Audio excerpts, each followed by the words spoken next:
Chapter 3 The Strings of Fate. For a few minutes after that, Sunny was in a dark mood. But then he pulled himself out of it and inhaled deeply, trying to enjoy the fresh air. Indeed, air like that was hard to come by in the real world. Microdust and other pollutants made it rough and unpleasant, not to mention the general stench of the outskirts. In the better parts of the city, sophisticated filtration systems worked diligently. However, filtrated air tasted sterile and stagnant. Only the very rich had access to truly pleasant breathing. And here he was, able to enjoy an unlimited amount of pristine, delicious air like a second-generation chaebol. Truly, being chosen by the spell has its benefits. If only there was no dreadful cold, his feet did not ache, and his wrists and back were not in agony. The slave caravan slowly dragged itself up the mountain, with more and more slaves stumbling and periodically falling to the ground. A couple of times, those who could not walk anymore were taken off the chain and unceremoniously tossed off the road, down into the abyss that loomed to the left of it. Sunny watched them fall with a bit of compassion. Poor fellows. Rest in peace, you pitiful souls. All in all, he was in good spirits. It was a bit strange to feel good amidst this disaster of a nightmare, but, thankfully, Sunny had time to prepare himself for this eventuality. When the symptoms of the spell first appeared, he did not handle it well. Dying before you even turned 17 was not something one could easily cope with. But, in the end, it only took Sunny several days to come to terms with it. After visiting his parents' makeshift resting place? Well, actually, since he was too poor to afford even the cheapest slot in the remembrance facility, it was just 2 lines carved into an old tree, and adding a 3rd line for himself, Sunny suddenly became relaxed and carefree. After all, he didn't have to worry about earning money, finding food, protecting himself, and planning for the future anymore. Once the worst that could happen had already happened, what else was there to fear? So, becoming a slave and slowly freezing to death was not that much of a shock. Besides, he knew that cold would not kill him, simply because he had already seen what fate was awaiting the caravan further up the mountain. The picture of piled bones littering the ground was still fresh in his mind. Most likely, it was a pack of monsters that were going to do the caravan in. And by the look of it, the attack was going to take place in a matter of hours, not days. So he still had a chance. Using the opportunity, Sunny decided to take another look at his status and summoned the runes again. The last time he was too outraged by the aspect and didn't study the attributes well. While not as important as one's aspect, the attributes were often the deciding factor between life and death. They represented one's natural traits and affinities, sometimes even providing passive abilities and effects. Fated. Attribute description. The strings of fate wrap tightly around you. Unlikely events, both good and bad, are drawn by your presence. There are those who are blessed, and there are those who are cursed, but rarely both.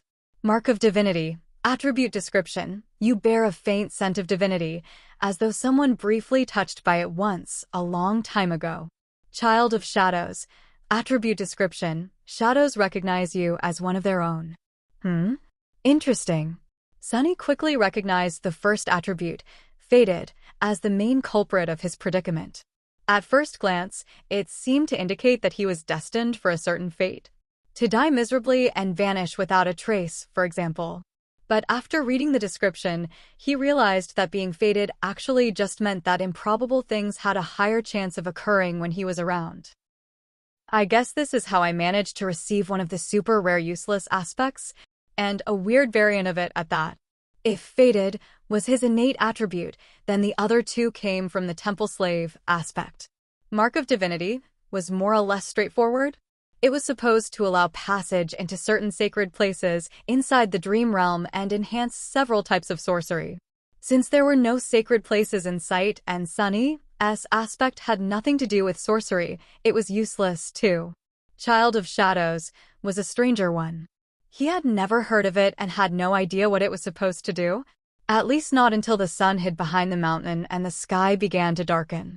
To his surprise, Sunny found himself able to see perfectly in the darkness, as though it was still as bright as day. This ability alone was nothing to scoff at, and it was quite possible that Shadows would reward him with some other, yet unknown, gifts. Finally something good. I wonder if... Stop the caravan. Prepare to camp.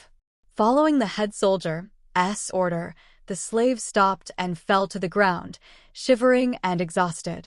The small clearing where the road widened was somewhat protected from the wind by a protruding mass of rock, but it was still too cold to rest with ease. The soldiers got busy herding the slaves into a tight circle, forcing them to share warmth, and lighting up a large bonfire in the center of the camp, although not before tending to their horses. The heavy wagon carrying food, water, and other cargo, to which the main chain was firmly affixed, was pushed forward to block the wind. While looking around, Sunny noticed the young soldier from before watching the mountain with a complicated look on his face. What a weirdo. Soon, the bonfire was blazing. The stronger slaves tried to find their way closer to the fire, while the weaker ones, like Sunny, were forced to sit at the outer end of the circle, with their backs freezing in the cold. Of course, any movement was encumbered by the fact that they were still shackled to the chain. That's why the familiar broad-shouldered slave ended up just where he started despite all of his efforts to get closer to the flame. Damn Imperials! He hissed, clearly irritated. The soldiers walked among the slaves, giving them water and food. Sunny, just like everybody else, received a few sips of icy water and a small piece of rock-hard, moldy bread. Despite its unappetizing look, he forced himself to eat the whole thing, just to be left as hungry as he was before. By the looks of it, he wasn't the only one. The shifty slave that had been walking behind him looked around in anguish. By all the gods, they used to feed me better even in the dungeons. He spat on the ground, desperate. And most of us innocent men in the dungeon were there waiting to visit the gallows, too. A few steps away from them, where the paved road ended and sharp rocks began, a scattering of bright red berries were growing from the snow. Sunny had noticed them before, clustering here and there along the road, and even noted how pretty those resilient things looked contrasted against the white. The shifty slave's eyes glistened as he tried to crawl towards the berries on all fours. I would advise against eating those, friend. It was the gentle-voiced slave again. Sunny turned around and finally saw him in the flesh for the first time. It was a tall man in his 40s, lean and strangely handsome, with a dignified look of a scholar. How man such as him ended up a slave was a mystery. Yet there he was. You and your advice again. What? Why? The scholar smiled apologetically. These berries are called bloodbane. They grow in the places where human blood was spilled. That's why there's always a lot of them along the slave trade routes. So what? The older man sighed. Bloodbane is poisonous. A few berries might be enough to kill an adult man. Curses! The shifty slave flinched back and glared at the scholar. Sunny did not pay them a lot of attention. Because, while looking around, he finally recognized the site of the camp as the place where, in his vision at the start of the nightmare, the bones of the slaves were buried under the snow. And he was willing to bet that whatever it was that killed them all was going to happen soon. As if to answer his thoughts, a thundering noise rang from above. And in the next second, something massive came crashing from the sky. Finished. Shadow Slave. Chapter 3 The Strings of Fate next. Chapter 4 Mountain King. Chapter 4 Mountain King. Turning in the direction of the thundering noise, many slaves rose their heads, only to see rocks and heavy shards of ice raining on them from above. They instantly panicked, lurching away in a cacophony of screams. Shadows happily danced on black stones as, entangled by the thick chain, those slaves fell to the ground and pulled others with them. Sunny was one of the few that remained upright, mostly because he was ready for something like this to happen. Calm and collected, he gazed at the night sky, his attribute-enhanced eyes piercing the darkness, and took one measured step back. In the next second, a piece of ice the size of a man's torso hit the ground right in front of him and exploded, showering everything around with sharp shards. Others weren't that quick. As ice and stones continued to rain, many were wounded, and a few even lost their lives. Agonizing wails filled the air. On your feet, fools. Get to the wall. The veteran soldier, the one who had whipped Sunny a few hours before, was shouting angrily, trying to get the slaves to move towards the relative safety of the mountain slope. However, before anyone could heed his command, something massive came crashing down, sending a tremor through the stones beneath their feet. It fell right between the caravan and the mountain wall, plunging everything into silence for a few seconds. At first, it looked like a lump of dirty snow, roughly round in shape and as tall as a mounted horseman. However, once the creature unfurled its long limbs and rose, it towered over the stone platform like a nightmarish omen of death. That thing must be at least 4 meters tall? Sunny thought, a bit stunned. The creature had 2 stumpy legs, an emaciated, hunched torso, and disproportionately long, multi-jointed hands. 2 of them, each ending with a set of horrifying bone claws, and another 2, these ones shorter, ending with almost human-like fingers. The thing that at first glance looked like dirty snow turned out to be its fur, yellowish-gray and ragged, thick enough to stop arrows and swords. On its head, 5 milky, white eyes regarded the slaves with insect-like indifference. Beneath them, a terrible maw crowding with razor-sharp teeth was half open, as though in anticipation. Viscous drool was running down the creature's chin and dripping into the snow. What unnerved Sunny the most, though, were the strange shapes endlessly moving, worm-like, under the creature's skin. He could see them clearly because, unfortunately, he was one of those unlucky souls closest to the monstrosity, getting a nauseating first-row view. Well, that is just too much, he thought, stupefied. As soon as Sunny finished that thought, all hell broke loose.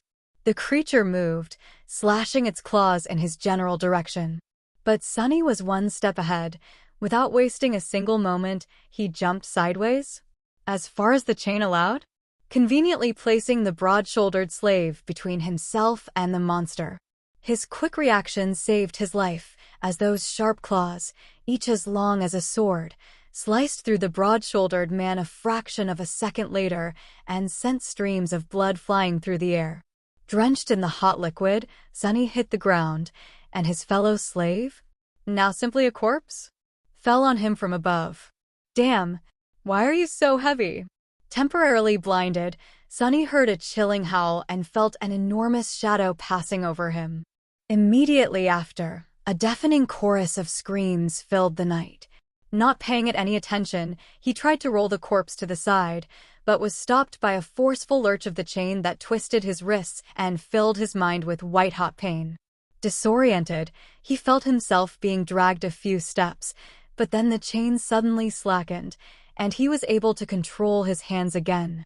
See, things could have been worse. Putting his palms against the dead man's chest, he pushed with all the strength he had. The heavy corpse stubbornly resisted all his attempts, but then finally fell sideways, setting Sunny free. However, he didn't get to celebrate this newly found freedom, as his blood suddenly turned to ice. Because at that moment, with his palms still pressed against the broad-shouldered slave's bleeding body, he clearly felt something wriggling under the dead man's skin. You just had to think about how things could get worse, right, you idiot? He thought, and then flinched back. Pushing the corpse with his legs, Sunny crawled as far away from it as he could, which was about 1.5 meters, thanks to the ever-present chain. He quickly glanced around, noticing a mass of dancing shadows and the silhouette of the monster rampaging amidst the screaming slaves on the opposite end of the stone platform. Then he concentrated on the dead body, which was starting to convulse with growing violence. On the opposite side of the corpse, the shifty slave was looking at it with slackened jaw and a horrified expression on his face. Sunny waved to get his attention. What are you staring at? Move away from it. The shifty slave tried, but immediately fell down. The chain was twisted between the 3 of them, pinned down under by the broad-shouldered man's weight. Sunny clenched his teeth. Right under his eyes, the corpse was going through a nightmare-inducing metamorphose. Strange bone growths pierced its skin, extending like spikes. The muscles bulged and wriggled as though trying to change shape. The fingernails were turning into sharp claws, the face cracked and split, bearing open a twisted mouth with one too many rows of bloodied, needle-like fangs. This is not right. Sunny twitched, feeling a strong urge to empty his stomach. The chain. The scholarly slave was just a few steps behind the shifty one, pointing at his shackles with a face as pale as a ghost. That remark was far from helpful, but given the circumstances, his shock was understandable. Being shackled was bad enough, but being shackled to such horror was truly unfair. But Sunny's conclusion that things weren't right did not come from self-pity. He just meant that this whole situation was literally not right. The spell, mysterious as it was, had its own set of rules. There were rules for what type of creatures could appear in any given nightmare, too. Nightmare creatures had their own hierarchy, from mindless beasts to monsters, followed by demons, devils, tyrants, terrors, and, finally, mythical titans, also known as calamities. The first nightmare was almost always populated by beasts and monsters, rarely with a demon mixed in. And Sunny had never, ever heard about anything stronger than a single devil appearing in it. However, the creature had clearly just created a lesser version of itself, an ability that belonged exclusively to tyrants, the sovereigns of the nightmare spell, and those above them. What was this tyrant even doing in a first nightmare? How powerful was that damn, fated attribute? But there was no time to ponder. Unfair or not, there was only one person now who could save Sunny. Himself. The broad-shouldered man? What was left of him? Slowly rose, his mouth producing strange clicking noises. Without giving him time to fully come to his senses, Sunny cursed and jumped forward, grabbing onto the length of the slackened chain. One arm of the monster, now fully equipped with 5 jagged claws, shot forward to meet him, but Sunny sidestepped it with one calculated movement. What saved his skin this time was not quick reaction, but simple presence of mind.